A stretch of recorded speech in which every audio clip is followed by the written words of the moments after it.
Invité nous a rejoint en plateau. Il s'agit de Monsieur Vulgain Ondjembe Tchengori, le commissaire général au plan au ministère de la Planification et de la Prospective. Avec lui, nous allons parler du plan national du développement pour la transition. Bonsoir, monsieur. Bonsoir, madame. Plan du développement pour la transition.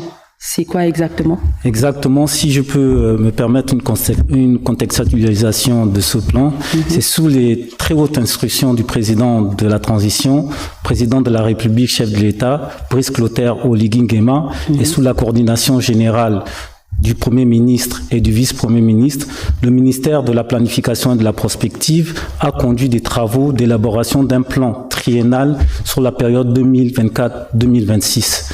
Ces travaux ont été coordonnés par le Premier ministre et aussi des administrations ministérielles et des partenaires techniques et financiers, ainsi que des partenaires au développement.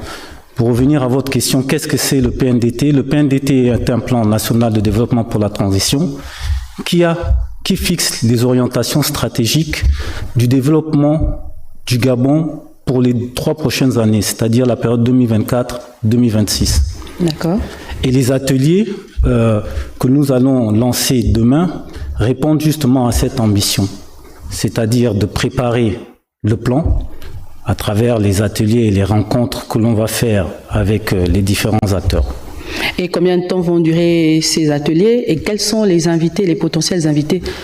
Les ateliers vont se dérouler sur 2 phases. Une phase protocolaire avec l'intervention des membres du gouvernement à partir de demain. Pour revenir, ces ateliers vont se dérouler à l'hôtel Boulevard du 27 au 28 mars, au 6 aux Akaye. D'accord. Et donc, les différents intervenants, ce sont, comme je vous l'ai dit, des partenaires techniques et financiers, mais aussi des partenaires au développement et les ONG et la société civile. Est-ce que ces assises, elles sont ouvertes au public? Malheureusement, les assises ne sont pas ouvertes au public. Il y a un programme très chargé, c'est autour de 5 ateliers avec des thématiques très précises où des acteurs et des spécialistes vont se rencontrer afin d'examiner le plan, l'enrichir, le finaliser et le proposer dans sa version terminale au gouvernement qui devra l'amender et le mettre en œuvre. Merci, monsieur, d'être passé sur notre plateau et on rappelle aux téléspectateurs que ces assises démarrent dès demain déjà.